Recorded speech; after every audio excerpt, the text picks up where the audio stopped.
Oo, ako si Pascual Siriso. May fisherman ako. Fisherman ang palagi ako sa laot, halos araw-araw ko sa laot. Wala pa akong asawa, nangingisda na ako, nagpi-fisherman na ako. Ilang taon ko na ngayon, mahigit 40 na, 41 na eh. Ay, ito, dinabita itong disgrasya sa akin. Kaya yung tinigil ko na yung nagdisgrasya ako, tumigil na ako. Hindi ko alam na sindihan. Tapos, kala ko, iagis ko sana, yung pumutok na sa kamay ko. Umiiwasan ko na itong ganitong hanap buhay.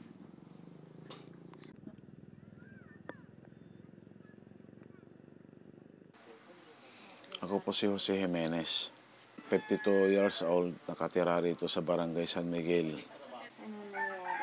Maraming beses po akong nagtangkang magpakamatay dahil sa hirap ng buhay dito. Hindi ka nakakasiguro kung hanggang saan ang itatagal mong mabuhay dito sa lugar na to. Dito na lang ako sa kapatagan, dito na lang ako umasa na pilit na nakikipagsapalaran para patuloy na mabuhay. Magtinda ko ng isda kung may tinda.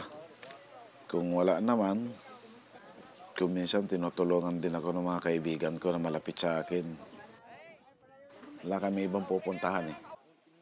Sa hirap ng buhay, sa saring klase ng buhay mayroon kami rito, may mga nagdadinamita dahil wala naman ibang maasahan dito sa lugar namin. Wala naman ho kaming natitikman tulong ng gobyerno natin. Mag-aalok sila ng tulong para maiwasan nila yung gumamit ng mga illegal. Pero parang hindi naman po sila sincere na tumulong.